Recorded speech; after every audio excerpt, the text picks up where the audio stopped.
Sahana Vavatu Sahanau Bhunaktu Saha Viryam Karavavahai Tejasvinavadhitamastu ma vidvishavahai. Shanti Shanti Shanti. Samasta Jana Kalyane Niratam Karunamayam Namami Chinmayam Devam Sadgurum Brahma Vidvaram. 3 verses on Bharat. Uttaram yat samudrasya himadreschaiva dakshinam varsham tad bharatam nama bharati yatra santatihi navayojana sahasro vistarosya mahamune karma bhumiriyam swargam apavargam cha gacchatam Himalayam samarabhya yavadindu sarovaram tam deva nirmitam desham hindusthanam prachakshate. Page 78, we were doing the values from chapter 16. Shri Bhagavan Uvacha Abhayam Satwasamshuddhi-It Jnana Yoga Vyavastha Dhanam Damascha Yajnascha Swadhyayastapa Arjavam.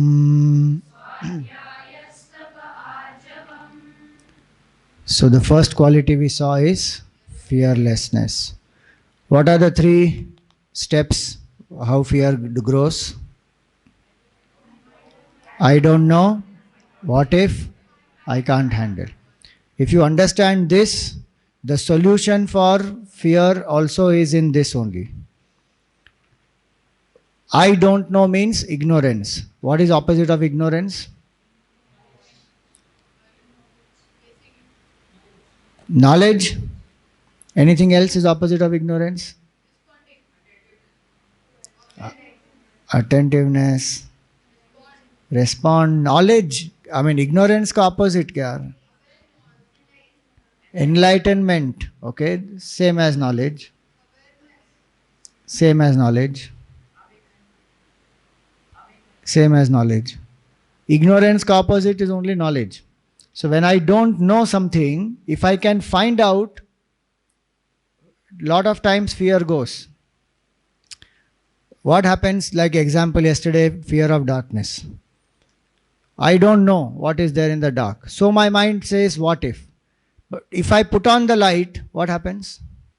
Immediately you know what is there, then you don't have to project, no? Many times we have fear like that. I don't know something, so the mind starts imagining. If I can get the knowledge and get clarity, no problem at all. So much fear in life is there because we are ignorant.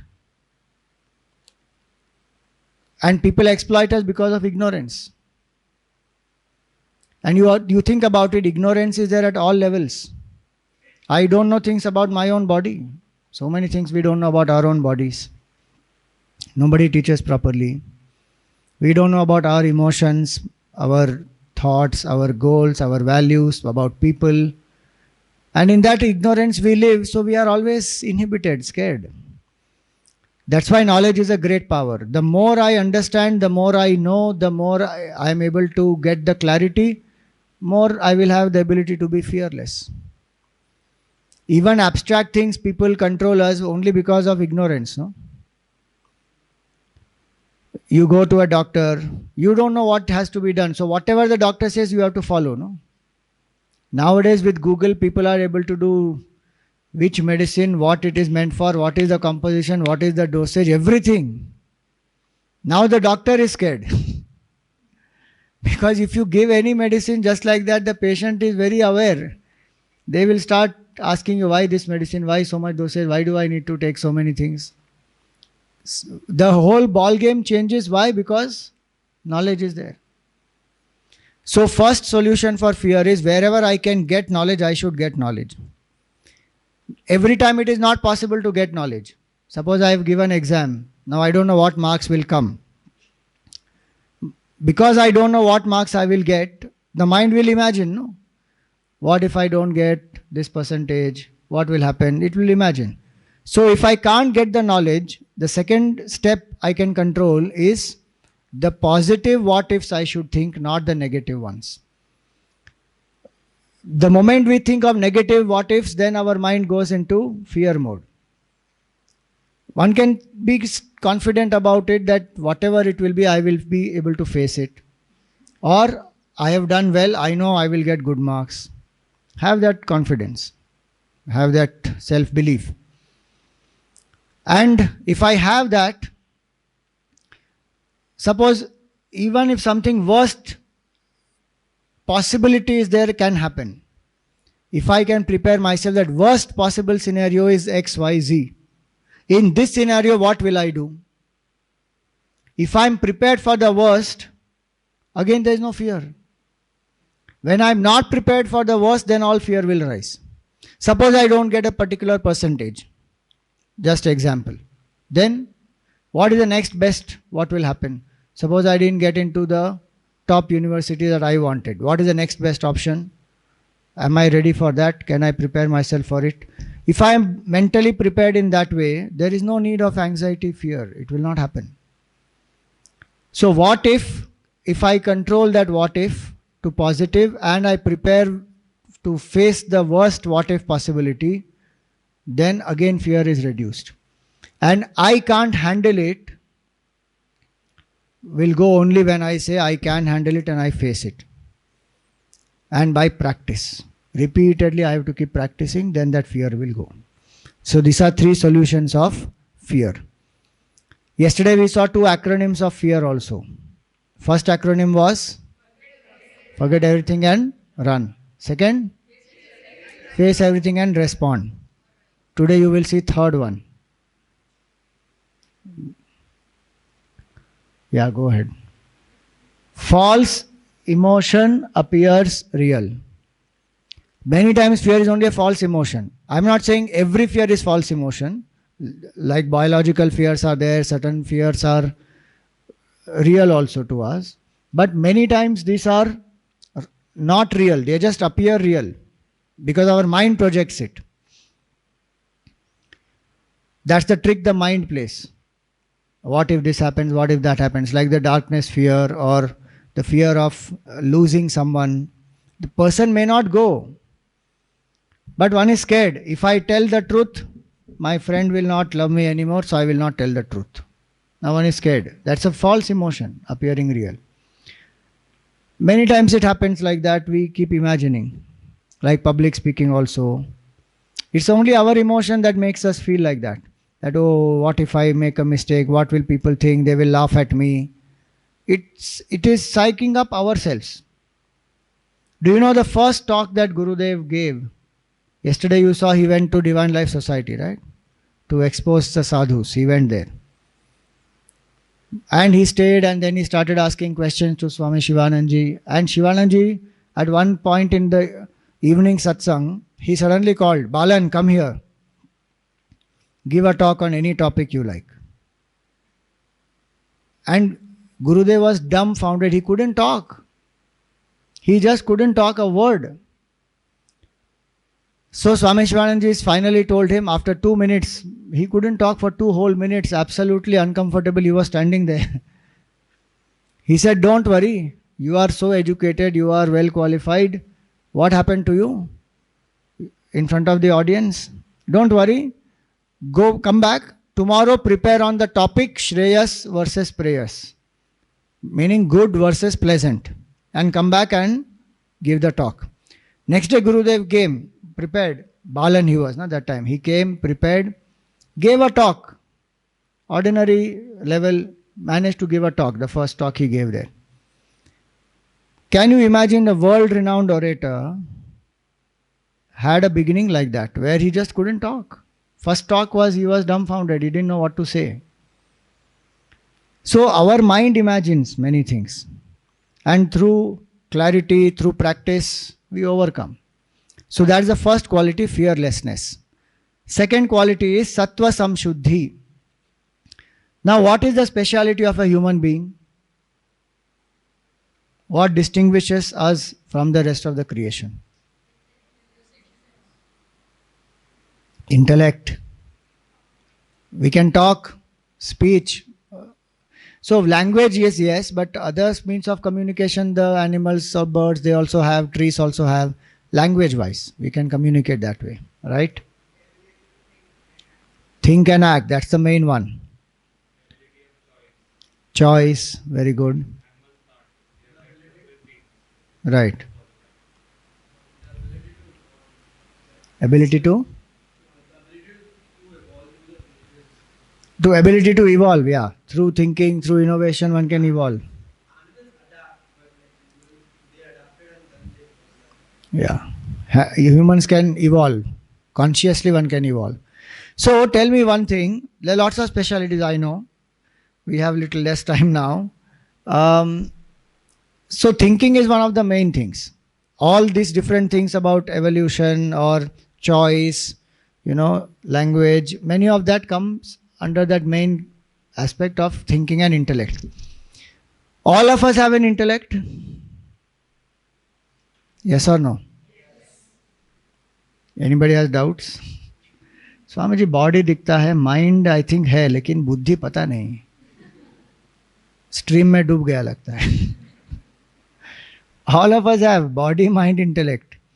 Why is it that we are different from each other still? What differentiates us? Why are we so different when we have same equipment?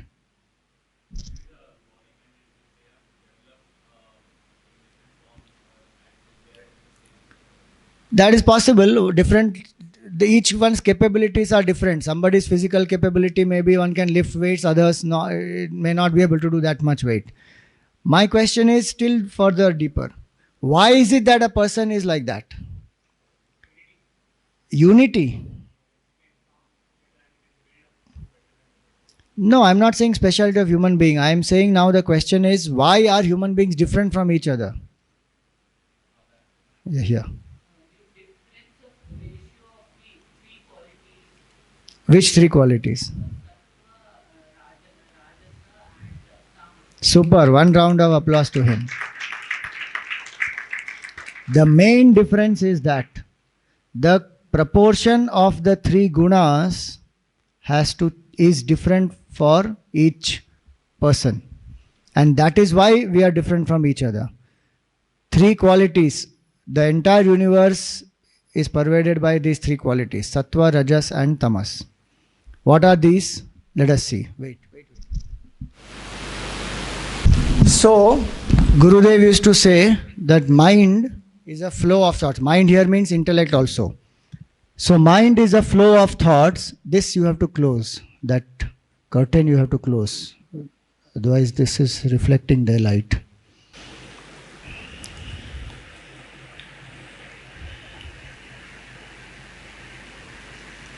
And this tube light inside, close that.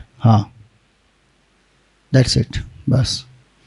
So mind is a flow of thoughts, like river is a flow of water. Yesterday we saw river has lots of potential. If you put a dam across it, you can tap. Same way mind has tremendous power. These values help us. Now this mind of ours is understood by this composition of three gunas. Each one's mind is different from the others because of the three gunas. What are those three gunas? Sattva, Rajas and Tamas. Now read loudly. What are the qualities of Sattva? Balance, harmony, positive, peace, clarity, light, creativity, openness, intelligence. Boys need to be more Rajasik, please. आवाज ही सुनाई नहीं दे रहा है. Boys are in Tamasik state right now. Dull. Hello. Okay, Rajasik one, I think this you can see, or it's difficult to make out. Second one is Rajasik. Can you read the words? Movement, activity, energy, excitement, passion, desire, agitation, anxiety, egoism. Tamas, inertia, inactivity, negative, apathy, dullness, dark, delusion, depression, ignorance. These are the qualities of the three gunas. And very interesting is color combination, color representation of each one. Sattva is what color? Rajas is? Tamas is? This combination of three is what makes all different people. And Gurudev is to give us very nice analogy that you will see. So now if you understand this very clearly, Sattva is the guna of knowledge, balance, peace, creativity, harmony. Rajas is the guna of dynamism. We need dynamism, activity, excitement, goal setting, passion for the goal. All that is Rajoguna. And Tamoguna is inertia, sleep. Now all three gunas all of us require. It is not that a person can be only with one guna, saying, no, Swamiji, I want only Sattva guna. Then you can't work. Then you can't sleep. For sleep you need inertia. Without that you can't sleep. So all three gunas are required by all of us. But each guna also has a binding aspect. So Rajoguna can be, the binding aspect of Rajoguna is greed, attachment, excitement, agitation. That is the binding aspect. Binding aspect of Tamoguna is, the laziness, procrastination, apathy, chalta hai, kya farak padta hai. All that is this, the binding aspect. And binding aspect of Sattva Guna is, one becomes sometimes fixated on some ideas. That this alone is correct, other things are not right. My way or highway. That's the thought process. Or they get very attached to peace. Little noise also they can't bear. All that is attachment to Sattva. Now these three gunas pervade the whole creation. What we will see, move ahead. So Sattva Guna, see what is Sattvik food? Fruits, nuts, dry fruits, sprouts, vegetables, cereals, milk, all this is Sattvik food. So when we eat this type of food, it will increase Sattva Guna in our body. Yeah, move ahead. When our body is in a Sattvik state, then we are able to follow all this. We are able to live in balance, no extremes. We are able to do, yoga or any other form of physical exercise. We are able to have cleanliness. We are able to have good stamina. All this is Sattvik qualities. What is the state of mind when it is in Sattva Guna? It is calm, peaceful, happy, cheerful, humble. Intellect is fearless, intelligent, wise, punctual, compassionate. So from the Mahabharata, it is Pandavas who are the example of that. Rajoguna, the food, very spicy, oily, all that.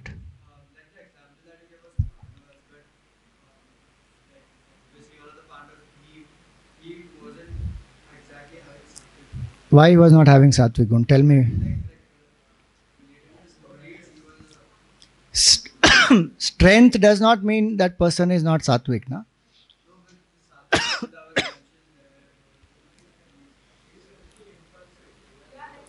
See, that what we have to know is that predominantly which guna is there in the person.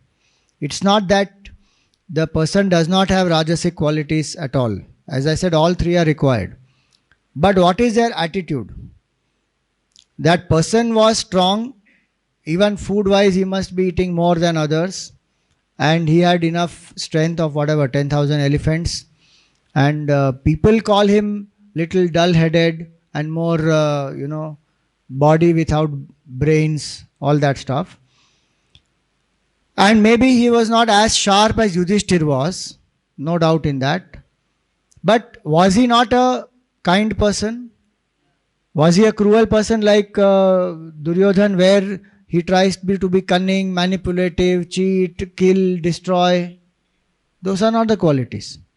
So in that sense, Sattva Guna is more in the Pandavas. Definitely Pandavas have Rajas and Tamas, that we cannot deny. Because if Pandavas don't have Rajas and Tamas, they won't exist only, they won't survive. Nobody can be without anyone with only one guna. Everybody will have all three. But we have to see their main quality. What is the quality that predominates in their life? That, in their mind and in their life.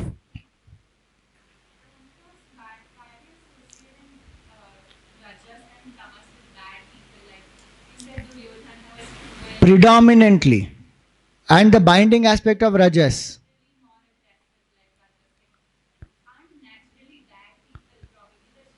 See, you are seeing only one aspect of the guna. I told you before that we all need Rajoguna for activity, passion, for focus, for goals, for all that.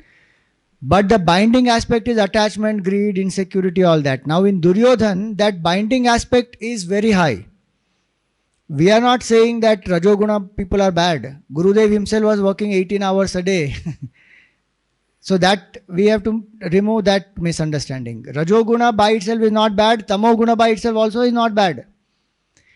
But if somebody sleeps 18 hours a day, then something seriously wrong now with that person.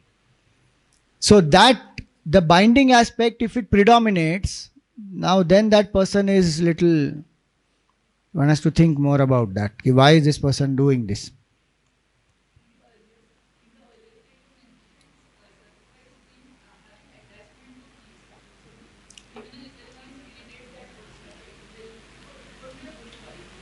So it is not. That's why that is the binding aspect of Sattva Guna. So the person who has Sattva should be aware of that I don't get into that trap. Some people have, so binding aspect of Sattva is another aspect is, they are very proud of their knowledge. I know more than others. ये क्या बच्चा है? इसको क्या पता है? I have read so many. I have 5 degrees in my, name. Behind my name, there are so many degrees which are there. How many degrees do you have? I have studied in Ivy League universities. तुम local पढ़ा हुआ है कहीं पे. I have done MBA from Harvard, Stanford, whatever. तुम ISB का MBA है. मेरे सामने तुम्हारा खड़े होने का भी कोई औकात नहीं है. What is that? That is the ego of knowledge. Ego by itself we classify only based on the object of attachment. So if I am egoistic about knowledge, my knowledge I am proud of, and through that I am discriminating, then it is Sattvik Ahankar.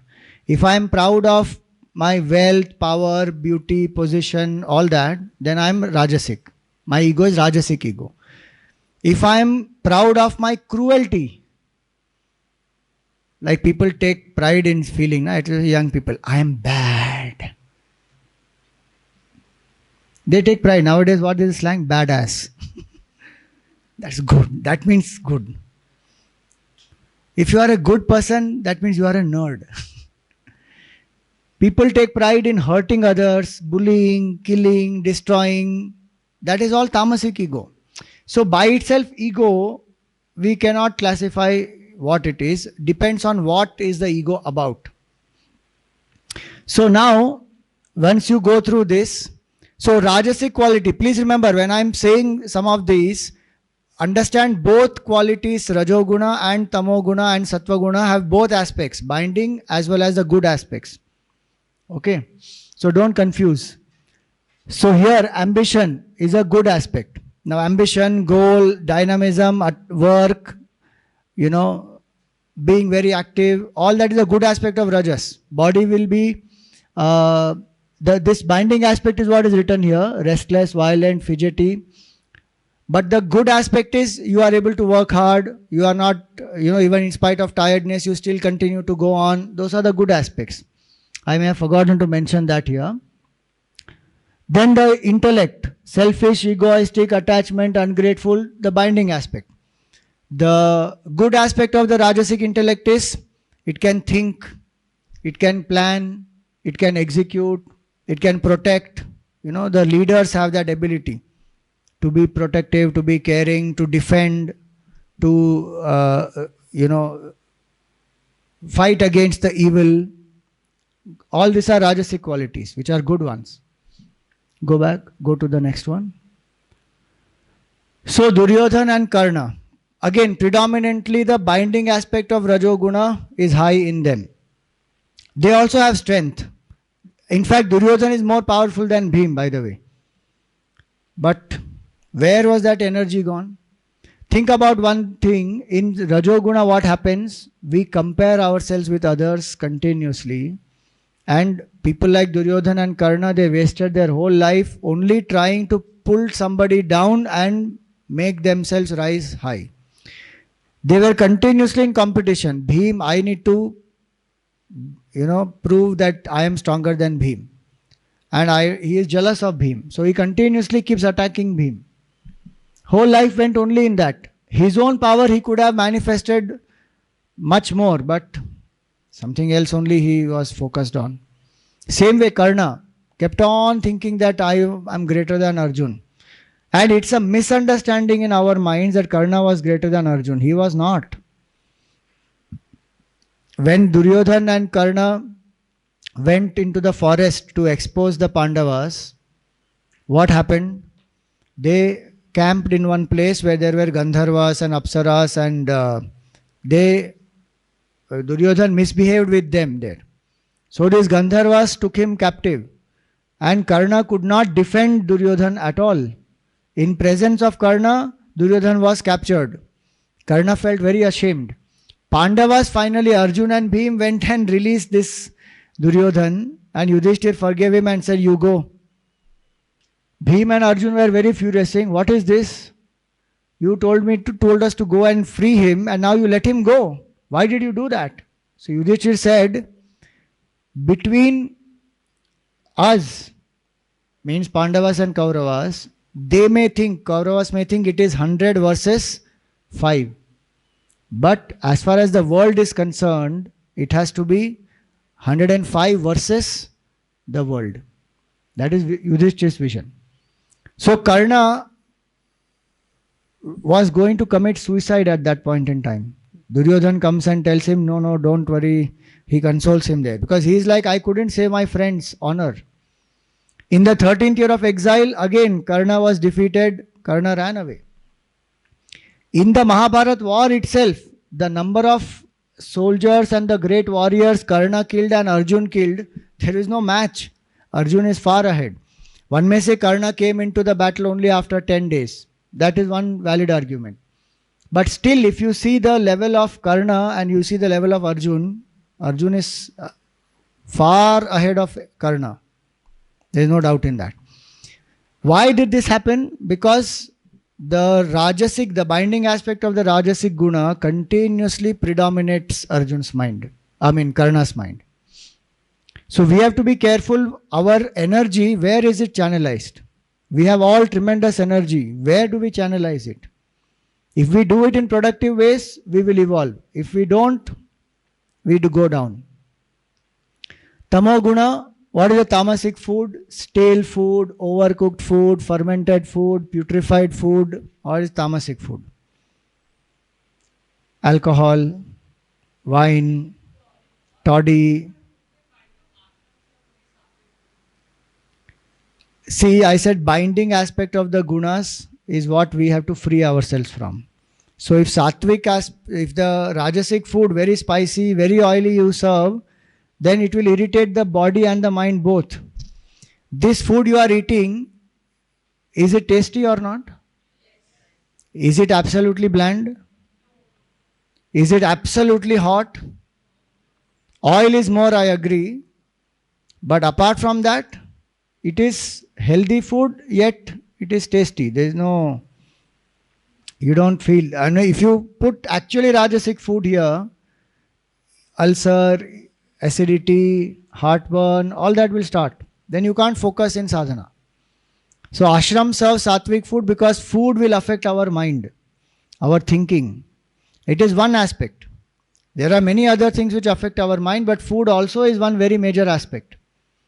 And so it is important to eat more and more sattvic food. Let me finish this, I'll come to the questions. So tamasic aspect, again the binding aspect is very shabby, unclean, does not take bath, inactive, careless, procrastinating, undisciplined, dull, and intellect is ignorant, indifferent. All this is tamasic aspect. Binding aspects. Now this is a beautiful video of Gurudev where he explains about the 3 gunas with the help of the coffee example. Play. Volume बढ़ाओ भाई इसका.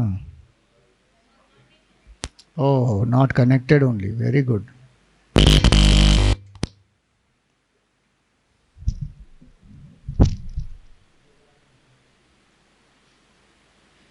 Anybody in the world or living being who has not got the gunas.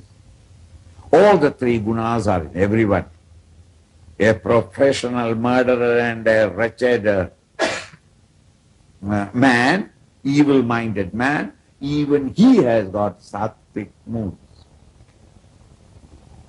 Even the greatest saint and sage has moments of tamas and rajas.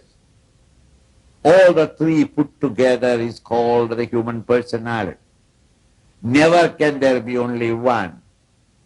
Coffee means 3 things: decoction, milk, and sugar. 3 things mixed together is normal coffee, not American coffee. American coffee is anything they put there, some black powder, and keep on burning, boiling till evening and take it a little. What are they cooking? That is the tragedy of this country. Never mind. The real coffee is made artistically by mixing these 3 and then you take coffee. Now, right. Now, even though this coffee contains only 3 things, if you on a Saturday or Sunday visit 4 or 5 friends, Hindu friends, Indian friends, when you visit, what will be the time or the day, they will not allow you to go out without coffee. Come on, let us have a little coffee. No, I don't want it. I just now had, never mind. I just now had food. Good. Digestion. Coffee is good. No, I have just now go and take food. Very good. Is a appetizer. You won't be allowed to go without taking coffee. You go in 4 or 5 places, take coffee. Every coffee contains the 3. But no 2 coffees are the same. Hi.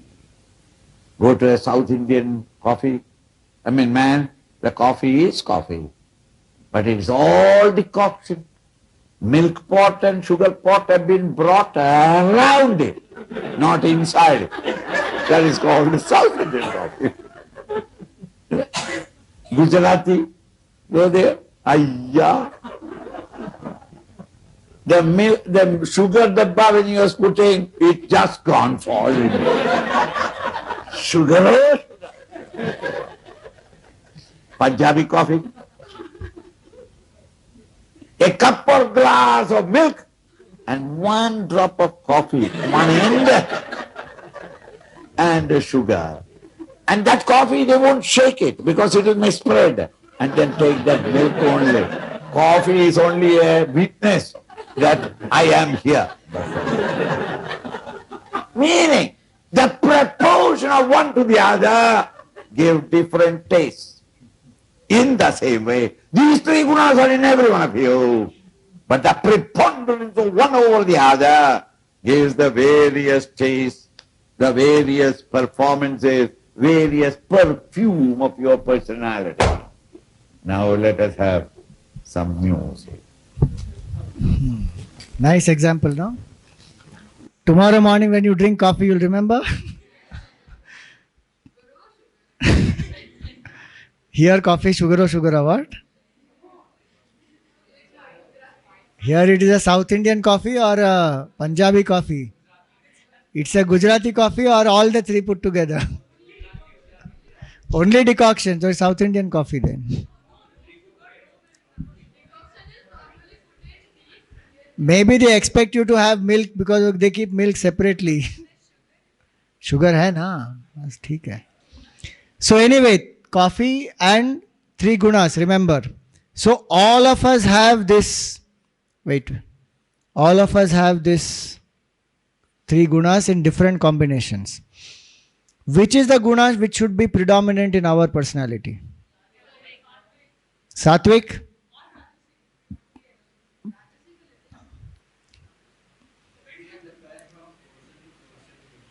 Exactly, that's the point. For each person, the proportion will be different. We cannot say for everybody sattva must be more. Because each one is a different level of evolution. And that's why in our culture, the whole division has been done of people based on their temperaments, not based on their birth. I will come to that. Now we have a short quiz and very quick. One picture will be shown. You have to tell whether it is Sattvik, Rajasik or Tamasik. Okay? Fatafat. We will go boys versus girls. Alright? Banyan. Okay, we will start with boys now for the next one, then come to girls. Alright? Buffalo.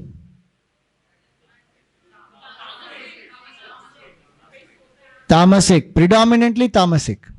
Next. Cactus. Rajasik. Chili. Rajasik. Fruits. Sattvik. Next. Cow. Sattvik.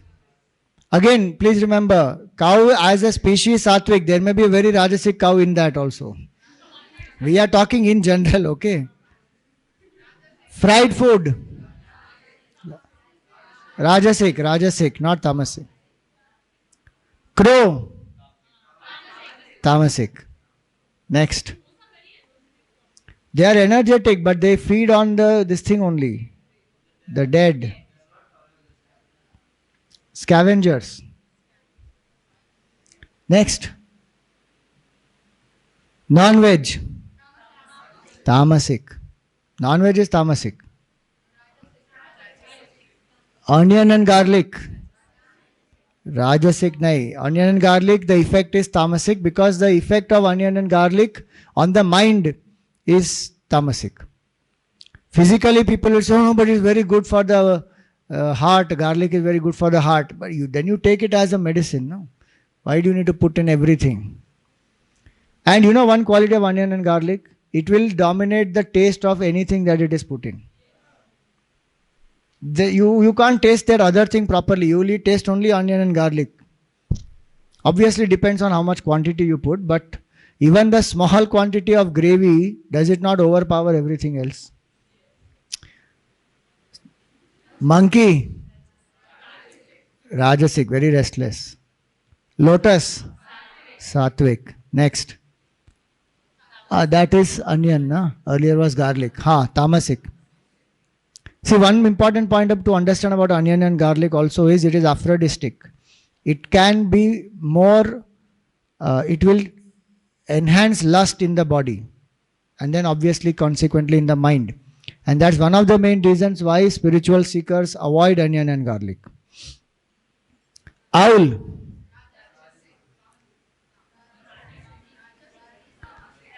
Owl is what? Why is it Rajasik? It keeps flying around.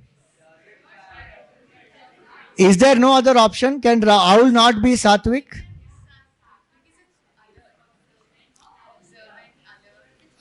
Think about it. Owl, is it wise? Why is it wise? Stories. You know what is the vehicle of Lakshmi Devi? Owl. Owl is the vehicle of Lakshmi Devi. Just because owl is the vehicle of Lakshmi Devi, it is Sattvika. What is the main quality of the owl? Okay, it's nocturnal, so sleeps during the day, in the night it is awake, but does that make it Tamasik? Just keeping awake in the night, is it Tamasik? By itself. It remains alert. It has a very high level of sattva guna, actually speaking. Just the biological cycle of the owl is different. That's it. Pitcher plant. How is it tamasik? Pitcher plant. It will eat the insect. Rajasik. Pizza.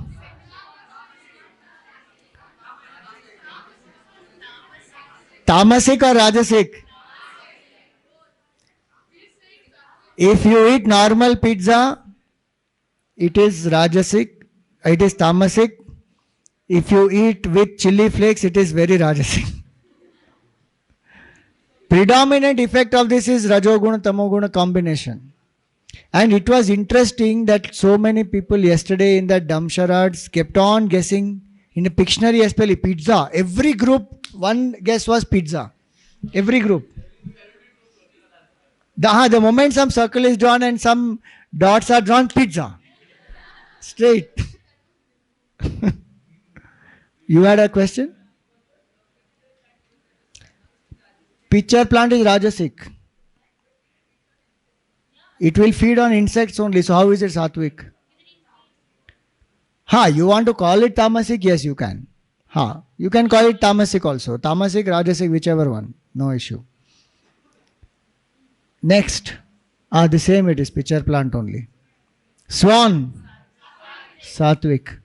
Tiger. Tulsi. Good. Vulture. Tamasik. Those are weeds.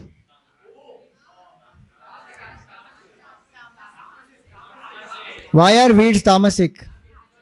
It will be Rajasik. They will snatch away the nutrition and the other things from the nearby plants or the whatever the crop. Wine. Tamasik. Wine is Tamasik. The more, and people buy 1860 edition, 1750 edition, इतना पुराना सड़ा हुआ grape का बनाया हुआ. Tamasik only. This bread is Tamasik or bread is Tamasik? This bread is absolutely Tamasik. It is stale. Otherwise the regular bread is? Please, it's not Sattvik. It is very Rajasik. Very hard to digest, plus it will destroy your stomach lining. That bread and all is big conditioning in our head. Brown bread mein you check behind the composition. They have wheat, they have wheat very less. They have refined wheat much more than the wheat content. You check. Maida is definitely more than the actual wheat. Exactly, it is refined, this thing, much more processed. So maida is more harmful than wheat. You ask any nutritionist. Anybody is here who is a nutritionist, dietitian? Anybody is doing the course? You ask anyone, they'll tell you. Wheat, especially the wheat we are getting today, is the genetically modified wheat. We are not getting the native wheat at all. And that's why so much of gluten challenge we have, and the glycemic index goes up, sugar issues people have, all kinds of different challenges we have. So that is what creates the Rajoguna, the spike in the hormones wheat will create. That's the glycemic index in the sugar. Okay, so now you have understood the gunas. This is very important for the whole life as well as some of the activities that you're going to do in the camp. So be very clear about the gunas, okay? Yeah, now question.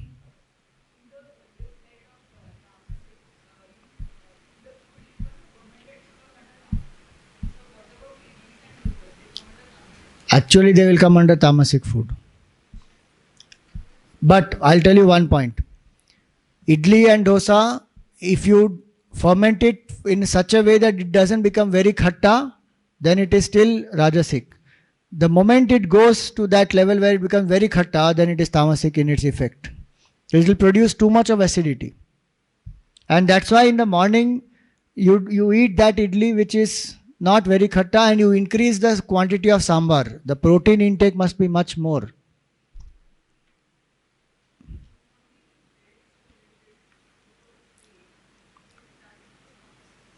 It will see the point is, as I said, the guna classification is only from predominant standpoint. What is the predominant effect of that food on my body? It will have some part of tamas, that yeast and all will be there, no doubt. But what is it doing to the body? It is spiking up the sugar and the various other hormones. So the effect of bread on the body is Rajasik effect. That way. Curd? Curd, that natural, what is that called? It's a probiotic. Lactobacillus, huh? That's what. So normal curd is no problem. The moment it becomes khatta, again it will become Rajasik. It will become Rajasik. Sattvik only. Normal curd is Sattvik.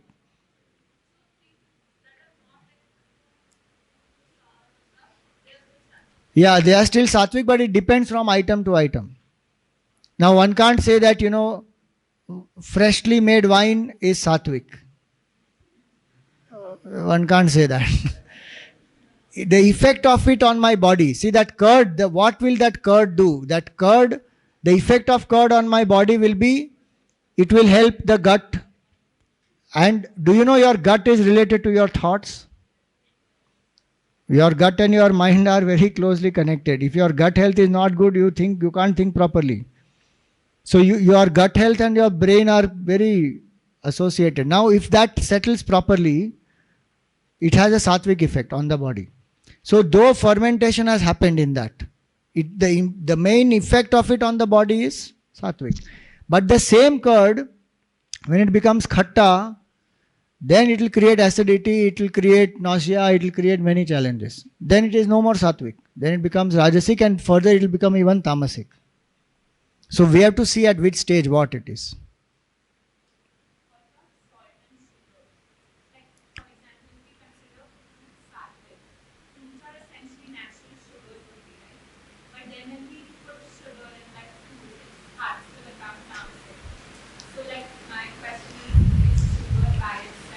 Sugar by itself is Rajasik. Because again the effect of it on the body, what does the regular sugar do, that refined white sugar? It will spike the hormones. Natural sugars will not spike as much as this sugar will spike. Salt, basic salt is necessary to keep your sodium balance in. That is not a problem. See, the effect of it on the body, if it is stabilizing, it is Sattvik. If it is fluctuating, it is Rajasik. And if it is harmful, it becomes Tamasik. Now, salt, if you take in more quantity, then again you will have trouble. If you take in less quantity, again your BP falls low. Again sodium balance goes. So in optimum quantity, then it stabilizes. Then you can say it is Sattvik. Okay, last question for Gunas, because then we don't proceed. अभी 2 equality हुआ है, 26 थी हमारी और class बचे हैं 2.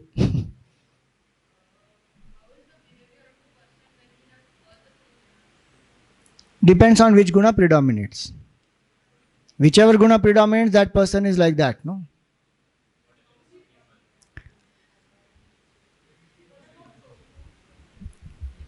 What is the effect of it on the body? Protein, na? Soya milk made tofu, right? Protein is good. Huh? That's all right. See, by itself fermentation is not an issue. Fermented food which makes the body go through any kinds of deterioration, that is bad. That is Tamasik. वो तो already Tamasik में ही गया है. The effect of non-vegetarian food is horrible on the body, on the environment. The second largest contributor to global warming is non-vegetarian food. And people who are like, I am for climate change, and then eat that chicken, Miss Greta Thunberg. Hypocrite number 1. And she is the idol for the world. Greta Thunberg, Greta Thunberg. What Greta Thunberg, man? What does she do? What does she talk? And how does she live? And what interest, what the vested interest behind her? Think about it. Just because somebody is hyped up doesn't mean they are great. Just because they are cool. Media can throw up any fool and idiot also and make them glorified. So one has to be very alert and very careful on some of those aspects. So non-vegetarian food, very, very tamasic. Even you ask any dietitian, they will tell you any food which stays longest in your body will create maximum toxins. And non-vegetarian food will stay minimum 72 hours in the body. The fastest to go out of the body will be fruits, and especially the fruits which are high in water content.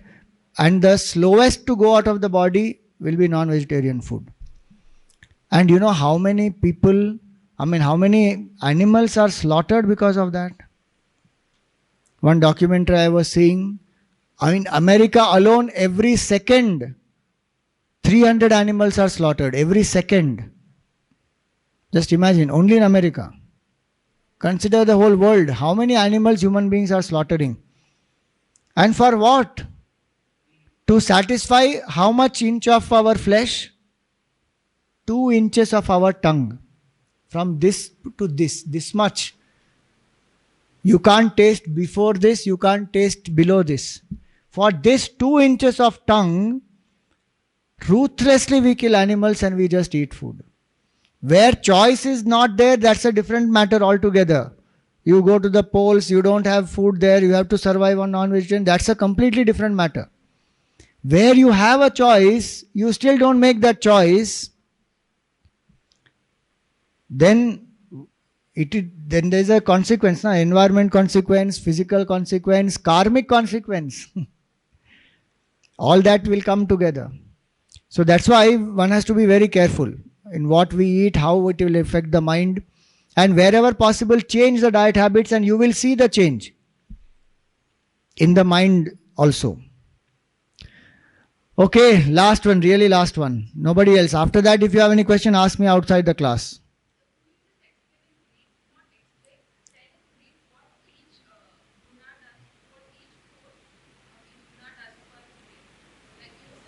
So, yeah, see the body and the mind both. The food which is sattvic like fruits, sprouts, dry fruits, milk, ghee, curd, all these, when we eat, obviously the proportion, quantity, all that matters. But the effect of it, when it taken in the right quantity, will be it will create strength, it will create stability, it will be good for the heart. The 17th chapter gives these 3 verses, Sattvic, Rajasik, Tamasik. In that it will come.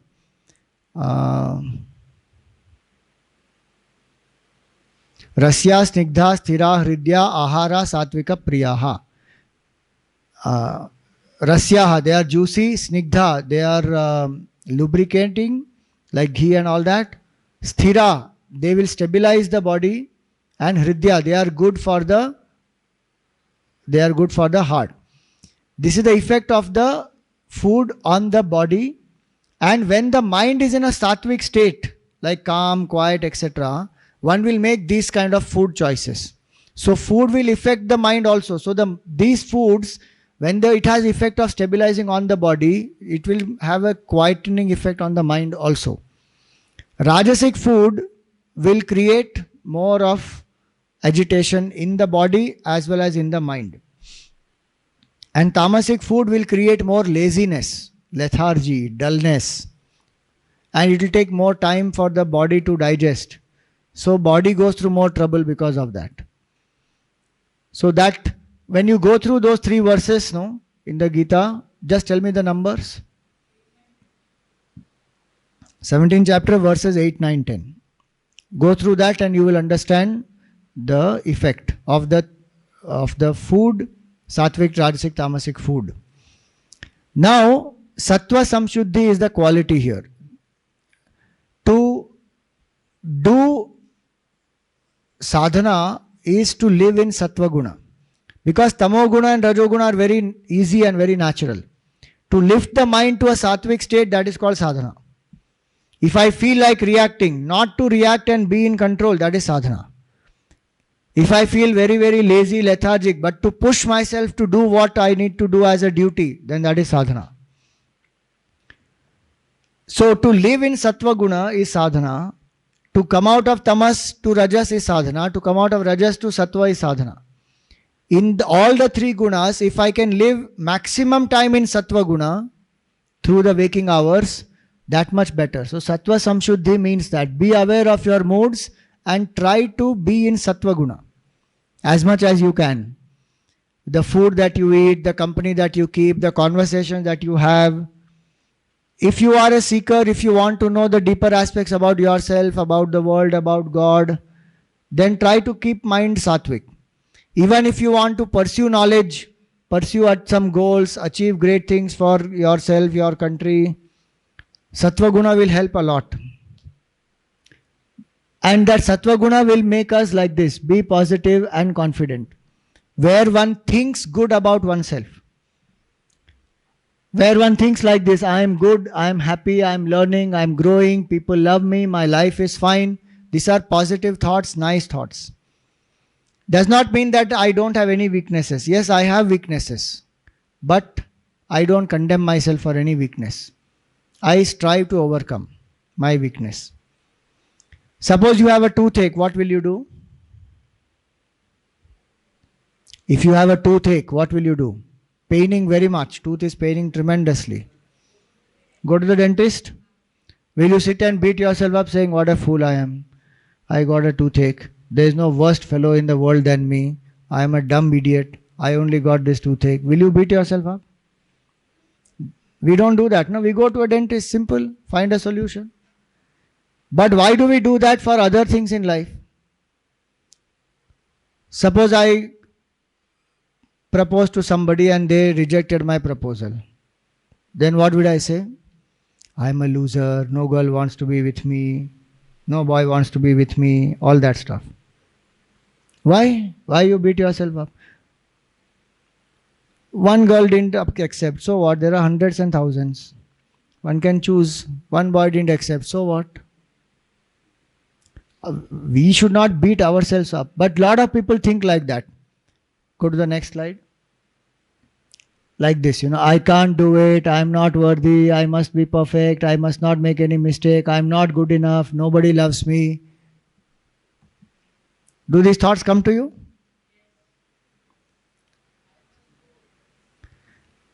No matter what I do, it's never enough. All that kind of thoughts keep coming, no? Then we beat ourselves up. Keep on pulling ourselves down, feel low, confident. And the moment we feel low in confidence, what happens, We need somebody to make me feel good. So anybody who makes me feel good, I'll cling to that person. Now that person starts feeling very possessive. Now that person wants to run away. But I don't want to leave. But because that person, I become very possessive, that person leaves. So finally again I am back to that situation where I feel nobody loves me, I am alone. That's how it happens in life. So what should one do? Go to the next slide. Always tell yourself this. Repeat this loudly, everyone together. Come on. I am amazing. I can do anything. I choose to be positive. I know my worth. I will succeed. Will you say this with feeling to yourself? Every time your mind says you are not good enough, can you say this? I am amazing. Don't say that I am amazing, but I am very hopeless. Hello, what's the point then? Each one of us are amazing. There is no doubt in that. The Gita tells very clearly in the 6th chapter, Bhagavan tells Arjun, lift yourself by yourself, do not condemn yourself. We go on condemning ourselves. One of the biggest pandemics in the world is self-condemnation. And self-condemnation, negative self-talk, lack of self-belief, all this happens in the world. And that's why we need so many other things to make us feel good. And then we become dependent. If a problem happens in life, what should we do? Should we face or escape? Yesterday you learned that we should face. Alcohol helps us to face it or escape it. But still people will drink alcohol. What happened? This girl broke my heart. I became Devdas. Useless. Absolutely useless. Life में सब कुछ try करना चाहिए Swami ji. So I am trying. And people judge their capacity also. What is your capacity? I can drink 6 pegs continuously and I will not shake also. That is not capacity, man. You have a bottle in front of you and still you don't touch it. That is capacity. I drink this many and I won't shake. That's not capacity. Drinking alcohol is no sign of manliness, please. A lot of people think I am a man. I've turned from a boy to a man because I drink. Adapari. And today the parents are still deluded further. They say, me and my son together drink as friends. एक चमाट मारनी चाहिए उस पापा को. अक्कल ही नहीं है उसमें. That father is putting the child in some wrong path. Me and my son, we drink together. We bond over drinks. Tamasik में bond करेंगे. What nonsense is that? Yaar? Think about that. Why do you want to put yourself through something which is absolutely detrimental? Think. You go do medical research, they will tell you alcohol kills the cells in your brain. The grey matter in the brain, alcohol kills. Already हमारा brain इतना छुटका सा है, उसके अंदर grey matter है उतना थोड़ा सा है, उसमें भी हम उसको उपयोग नहीं करते हैं. और हर रोज रात को रिचुअल बना के पेग के बाद पेग पिएंगे. And they say I don't believe in ritual Swami ji. तो ये ड्रिंकिंग का क्या है? ये तुम्हारा रिचुअल ही है ना.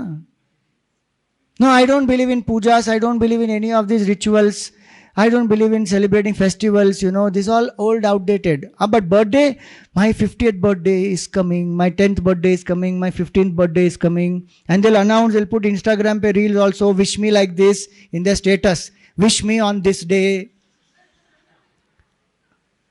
That's all not ritual or what? Ritual only means puja part. चखना चाहिए उसके साथ, दारू के साथ, टकीला के साथ लाइम चाहिए. करो ये सब. नो स्वामी जी यंग है तभी हमको ये सब ट्राई करना चाहिए. अरे बुढ़े लोग कितना ट्राई करते हैं देखो. जब मरने को तैयार हो जाओगे ना तब पी लेना, कोई बात नहीं. लाइफ में कभी ना कभी ट्राई करना, यही तुम्हारा लॉजिक है ना.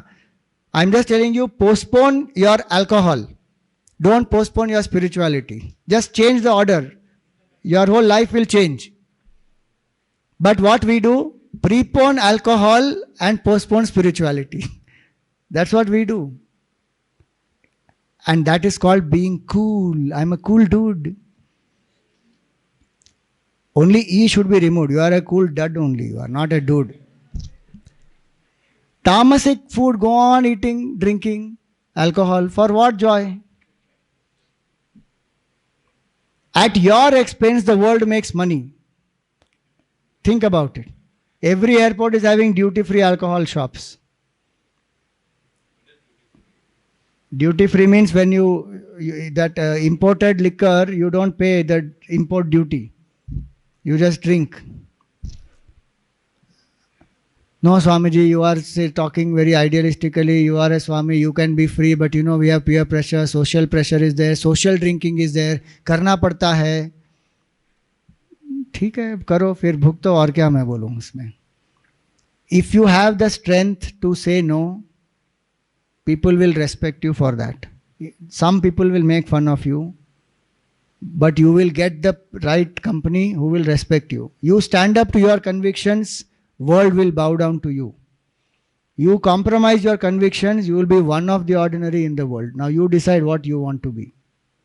As simple as that. All great achievers, they stood by their convictions. They didn't compromise. That's why they achieved what they achieved. So many great people, they did not touch alcohol also. We have to know what we are wanting from our life. So these things are very, very important in our mind, one should think positive. Sattva samshuddhi means that.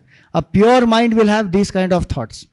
An impure mind will go on criticizing oneself, condemning oneself, I am not good enough, I am this, I am that, all that stuff will happen. So two qualities we saw, fearlessness and be positive, Sattva Samshuddhi. Go to the next one. Yeah. So Sattva Samshuddhi, one more aspect of Sattva Samshuddhi is challenges will come in life. A leader is one who remains positive without despairing even in those situations. The more difficult the situation is, the more enthusiasm that leader brings out, saying, I will face, I will overcome, I will fight, I will not give up. That is Sattva Samshuddhi. So be aware of your moods, keep an inspiring goal. What is the goal that you have in life? Anyone? What do you want to achieve in life? Be rich. Okay? How? You have to be specific about that. You can figure out that. I'm not saying right now be specific, but yeah. Sorry? Give injustice to criminals. Bring justice to criminals, na?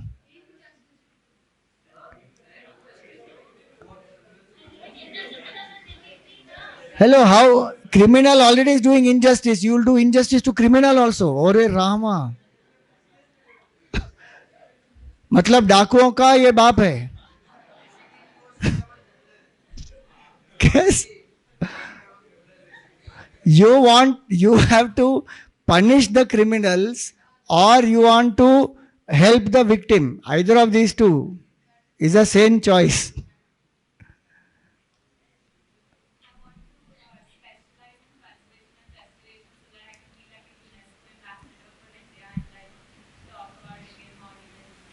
Good conservation and restoration of monuments.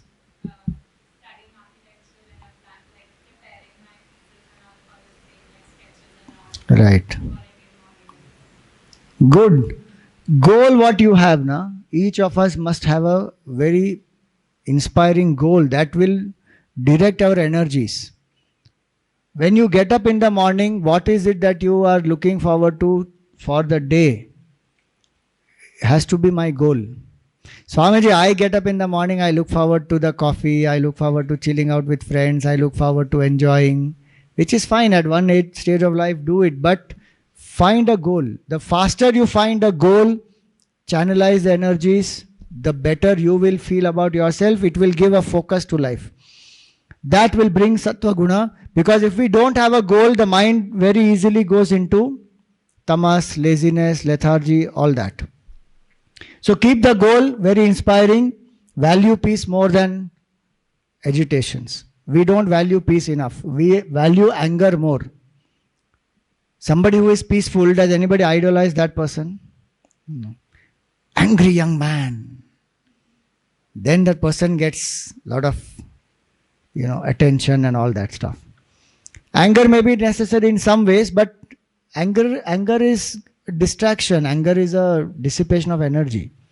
Sattva Samshuddhi means one values peace much more than anger, anxiety, stress, tension, worries, all that. So two qualities we see. Now I am going to go into this aspect little more.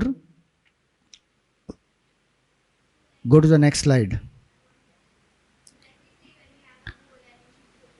Bas.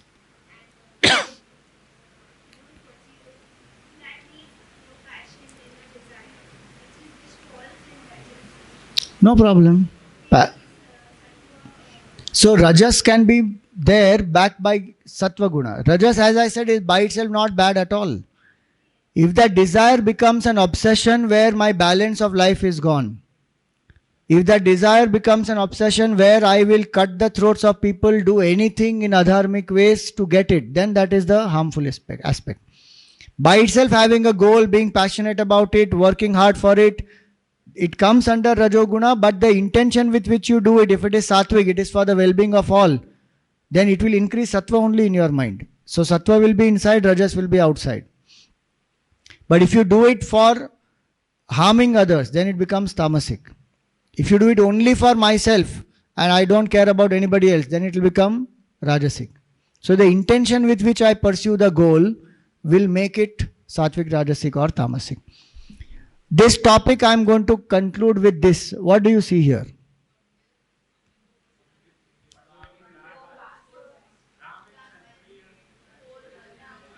4 what?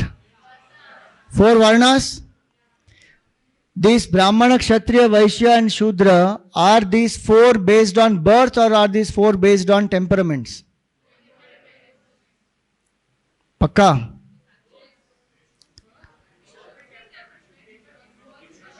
It should be temperament, but it became birth. So by itself is this system discriminatory? If I classify people based on their temperament, is it discriminatory? Yes or no? Don't we classify people in the world today on different criterias? Temperament is the mental makeup, the mental composition of the mind, like the Sattvic, Rajasic, Tamasik combination. See, when we classify anything, that classification by itself does not mean discrimination. Today people are misunderstanding it like that. Classification means discrimination. Arey, we have to classify, no? If I say that this side is boys, this side is girls, is it discrimination or is it classification? No, Swami, you are not allowing this uniformity, you are classifying unnecessary, you are discriminating unnecessarily. Arey, division and classification does not mean discrimination. If I say that boys are superior to girls, is it classification or discrimination? That is discrimination. Classification by itself is not discrimination. So, by itself, Varna Vyavastha is not discriminatory. We have been taught again and again caste system and Hinduism, caste system is a blot, but we have not understood what it is actually. Varna means what? Color. Go to the next one. Varna means color. Keep going. In Yoga Shastra also they define, so that white, red and black what we had, no? That classification you will find even in Yoga Shastra. So Sattva is represented as white, Rajas as red and Tamas as black. That is the combination of the mental makeup of the person, not physical body. Please remember. So this is the broad classification. Just for understanding, Gurudev had given us this table, that Brahmana has 80% Sattva, 20% Rajas, 5%, Brahmana has 80% Sattva, 15% Rajas, 5% Tamas. Kshatriya has 20% Sattva, 70% Rajas, 10% Tamas. Vaishya has 5% Sattva, 80% Rajas, 15% Tamas. Shudra has 5% Sattva, 15 Rajas, 80 Tamas. It's a broad temperament. Not that a Shudra will not be able to do anything of even little bit of thinking. No. But predominantly Shudra will be able to do only hard work, skilled work, physical labor. You tell them to sit and do policy, decision making and all that, that is not their cup of tea. That does not mean Shudra is lesser. A Brahmana can do creative work, thinking, contemplation, research, all that type of work. Now you tell that Brahmana that you have to slog in the sun for 8 hours, Brahmana cannot do. That person is not made for that. Wait, I will answer your questions once I finish this topic. So, based on this temperament, in one family itself, can we have many different varnas of people or not? Is it necessary that only in a Brahmin family everybody who is born is only Brahmin? No. And that is what our system was in our country. And that is what we have to know. Whose son was Vedavyas ji? Whose son? Parashar Maharshi. And who is the mother? Satyavati, fisherwoman, no? Fisherwoman's son compiled the Vedas. Are we not respecting that? Fisherwoman is what community by itself? Shudra, no? But we are studying the Veda or not? Second, Vishwamitra Rishi, who was he before? He was King Kaushik, no? A Kshatriya who became a Brahmana. Who was Chandragupta Maurya? He was a Shudra. Born, if you see by birth if we go by also, he was a Shudra. He was born to the Dasi of Dhananand. And then Chanakya trained him and he became what? Kshatriya. So it is not that if somebody is born in Brahmin family is only a Brahmin and can only do Brahminical work, and somebody is a Shudra is only Shudra. That was a deterioration of the caste system. And that is called casteism. And that is what has to be denounced. Caste cannot be removed. Casteism has to be removed. Because casteism is the deteriorated state of the Varna Vyavastha. So based on this temperament, the four types of people are there. Those who can study, those who can teach the members of society, Brahmanas. Those who are Kshatriyas, they protect and govern the society.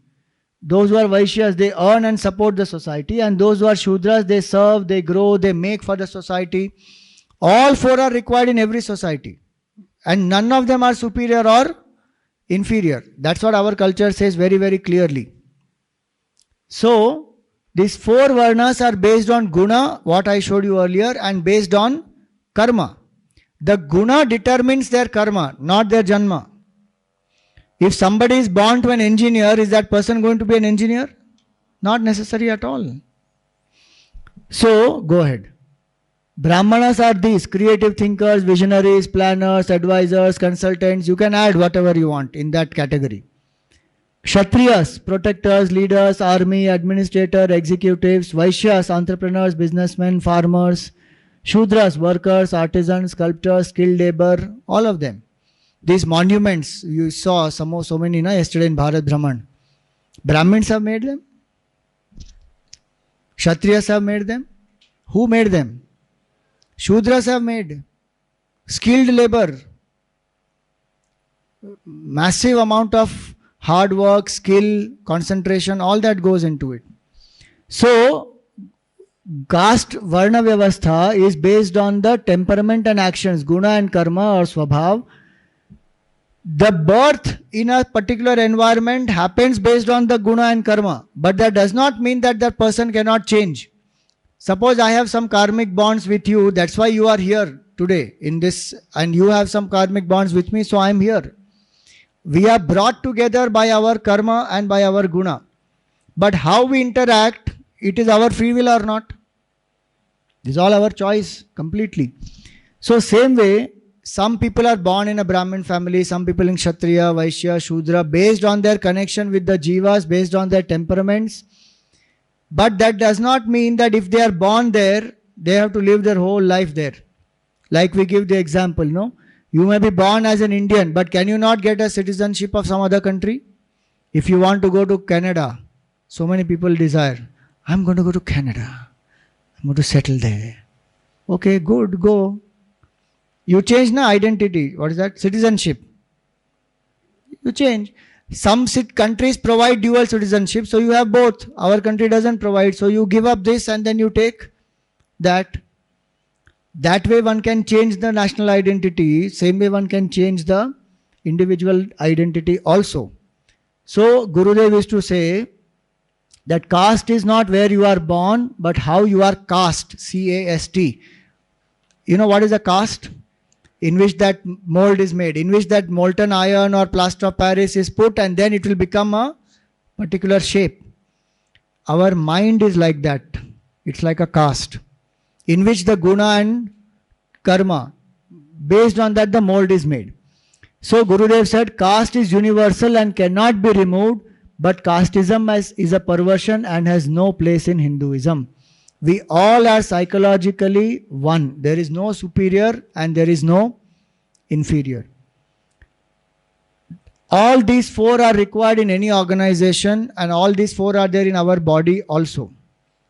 Which is a Brahmana part in our body? Brain.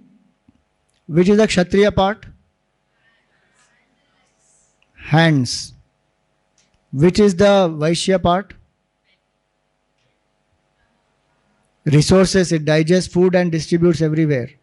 And which is the Shudra part? Feet.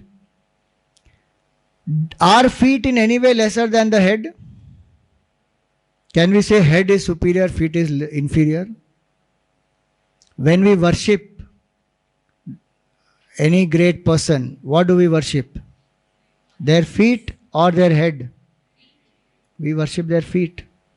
So if somebody says that no, Shudras are treated badly because they are born from the feet of Bhagwan, that is a stupid idea. That feet are lesser and head is greater. Nobody says that in our culture, though it is not said. People who want to exploit, they say all this. And then they say Hinduism is all this and let us get out of Hinduism. Hinduism has caste, other religions don't have. There are enough castes and divisions in other religions also. In Christians they don't have, or what? Roman Catholics, Protestants, Seventh-day Adventists, Mormons, so many they have. Do they allow each other to go into their churches? Think about it. Shia and Sunni is there in Islam or not? Don't they kill each other? So it's not that only Hinduism has. The issue is human perversion it is. Any system you create, human being becomes very selfish, wants control and then wants to dominate others. That's not a problem of the system. So this we have to be very, very clear about. Move ahead. So there is no condemnation of any group in our culture at all. Each one serves the society to the best of their spirits and everybody can get the same state of final happiness and absolute peace. See, the shloka in the Gita is very beautiful, it will come. We must work as per our aptitude, which is different from person to person, but our attitude must be same towards all. This is one important point to understand. This is what Varna Vyavastha is. Different temperament. So somebody is a board of directors, somebody is a finance personnel, somebody is a clerk. But all three are what? Human beings. All three deserve same level of respect and equal treatment. Salary of each one will be different because the work they are doing is different. If the salary is different, can we say that is discrimination? Each one is getting as per their ability and their contribution to the company. But if one says that somebody is capable and yet not given opportunities and doing so much work yet not being paid enough, then that is discrimination. So be clear about this. Aptitude of people will be different from each other, but our attitude towards them should be same. This is called Varna Vyavastha, and this is where we will see. Is there anything else after this? I think one shloka will come. Some shloka references I am giving you just to make you aware. A low caste who has surrendered himself to God with his mind, speech, actions, wealth, life, breath is superior to a Brahmana endowed with 12 qualities who has a disinclination for the lotus feet of Lord Vishnu. Clearly the scripture says that anybody, if somebody is a Shudra but devoted to the Lord, one cannot consider that person inferior. And somebody who is a Brahman who is not having any devotion to Bhagwan, that person is not a Brahman. So it's not based on birth at all. It's based on what? The temperament. If a Shudra is a devotee of God, he is not a Shudra, he is the noblest Brahmana. See that? In fact, out of all Varnas, a Shudra is he who is devoid of devotion to God. That person may be a Brahmana, Kshatriya or a Vaishya. If that person has no devotion, then that person is what? Shudra. Just few references I have given like that. See, the previous one says that if a person is a devotee of God, born in a Shudra community, still that person is a Brahmana only. Then Brahmana, Kshatriya and Vaishya, if they are born in these three families, but they have no devotion to God, then they are considered lower only. That's the meaning there. Understood? Everybody can get realization. They don't have to become only Brahmana to realize the truth. Why I am telling you all this is because this is all fed into our heads. Caste system, discriminatory, people can't achieve realization without being Brahmana. Unless you are not given Janu, you will not realize. All that is a perversion. The system doesn't say that. The culture and the Vedas, they don't say that. People have misinterpreted. What did the Gita say? Devoted to the duty, one attains perfection. Each one. Don't we have great saints from simple, humble communities? Gora Kumbhar, what was he? He was a potter. Kabir Das ji, who was he? He's a weaver. Janabai, she used to serve in the house of Namdev ji as a servant there. So many people from different communities, but they have realized the truth. Vishwamitra was a king, but he realized the truth. Valmiki Rishi was a Lutera, but again he realized. So please get this very, very clear about the three gunas. So for today we will stop here.